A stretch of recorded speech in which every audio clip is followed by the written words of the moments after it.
사랑하는 유초동 친구 여러분, 이제 한 주간의 중간인 수요일입니다. 어떻게 잘 지내고 계십니까? 방학 이제 얼마 남지 않았죠? 방학 숙제 미뤄졌던 거 이제는 조금씩 해나가면서 그렇게 좀 정리를 했으면 좋지 않겠나는 생각이 들었습니다.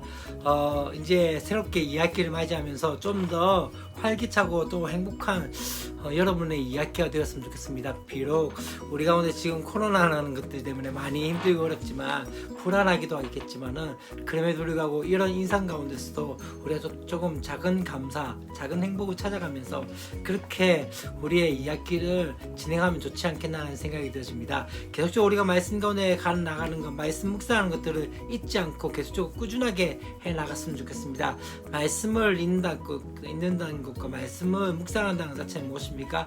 내가 하나님을 얼만큼 사랑하기 때문에 그 말씀을 읽고 그 말씀을 묵상하면서 그 말씀이 우리 가운데 우리의 삶을 좀 주장하는 그 은혜들을 맛보는 것이 바로 그리스도인의 삶이 아닌가라는 생각이 들었습니다. 우리는 계속적으로 로마서의 말씀을 함께 나누고 있습니다. 로마서에서 가장 중요한 교리 중에 하나는 이승칭이 무엇입니까? 믿음으로 말미암아 어렵다 칭함을 여김을 받았다는 것이죠.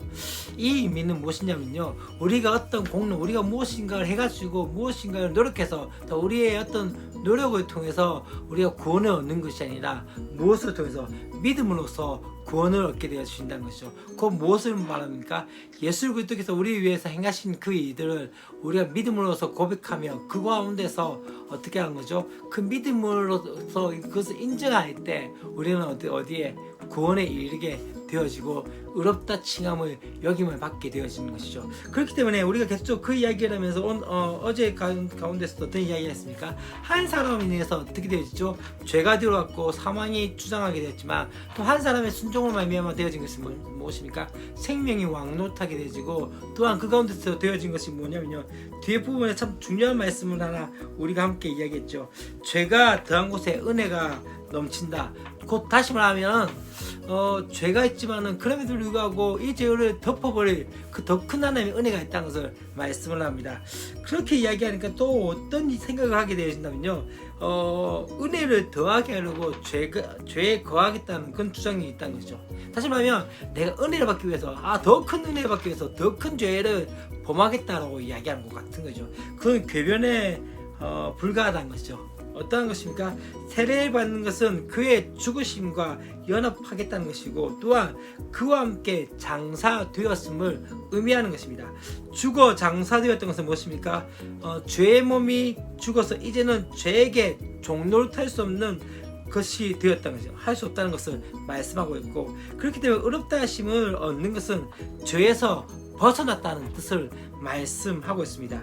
그렇기 때문에 죄에 대해서 죽은 우리가 이제 죄 가운데 설 수 없다는 것을 오늘 말씀 가운데 이야기를 하고 있는 것을 보게 되십니다. 그리스도와 연합은 우리를 죄와 상관없게 만들게 되어진다는 것이죠. 무슨 이유에서든지 죄에 거하겠다고 하거나 죄 짓는 것을 피할 수 없다라고 하는 그 주장은 해서는 안 됩니다. 우리는 죄에 대해서는 죽은 자입니다. 그럼 또 한 가지 중요한 건 무엇입니까? 그리스도와의 연합은 죽은 것만을 의미하지 않습니다. 그의 살아나심과 함께 그것과도 연합이 되었던 것이죠. 우리가 그리스도와 함께 죽었다면 또한 그와 함께 살아났다는 것이죠.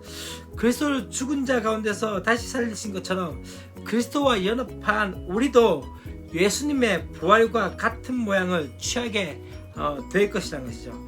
그렇기 때문에 중요한 것은 무엇이죠? 그리스도께서 부활 이후에 다시 죽지 않으시고 사망이 다시 그를 주장하지 못하게 된 것처럼 연합한 우리도 그렇게 되어진 것이죠. 그것은 마지막 부활 때뿐만 아니라 지금 여기에서도 새 생명 가운데 행하게 만드는 그 결과를 가져오게 되어진 것이죠.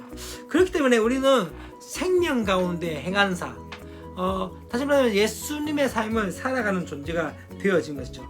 그렇기 때문에 결론적으로 이야기한 것은 이것입니다. 죄에 대해서 죽은 자고 하나님께 대해서 살아계신 그 예수님처럼 우리 또한 어떻게 되어집니까? 죄에 대해서는 죽고 하나님께 대해서는 산 자로서 인정해야 됩니다. 그 사실을 인정해야 됩니다. 그래서 여길지어다 라고 말씀하는 것은 무엇입니까? 이 말씀은요, 그것을 사실로 인정하고 그렇게 살아가야 한다는 것을 말하고 있는 것이죠. 그렇기 때문에 우리는 죄에 대해서는 죽은 자이고 또한 하나님께 대해서는 산 자이기 때문에 우리의 삶이 뒷부분에 어떻게 나옵니까? 그렇게 이야기합니다. 12절부터 14절까지 말씀해서 너희는 죄가 너희 죽은 몸을 지배하지 못하게 하여 몸의 사욕에 순종하지 말라 하고 이야기하면서 또 한 가지 뒤에 부분 어떻게 이야기합니까? 너희 지체를 의의 무기로 하나님께 드리라 라고 말하면서 죄가 너희를 주장하지 못하게 하리니 이는 너희가 법 아래 있지 않고 은혜 아래에 있다라고 말씀을 하고 있는 거죠.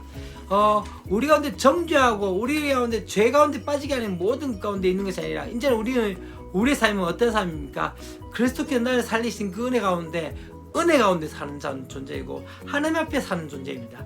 그러기 때문에 우리의 삶이 어떻게 되어져야 할까요? 바로 그리스도의 삶, 작은 예수의 삶을 살아가야 하지 않을까요? 그렇게 살아가는 저 여러분이 되었으면 좋겠습니다. 내일도 우리 말씀 감당기 나갔으면 좋겠습니다. 사랑과 축복합니다. 안녕.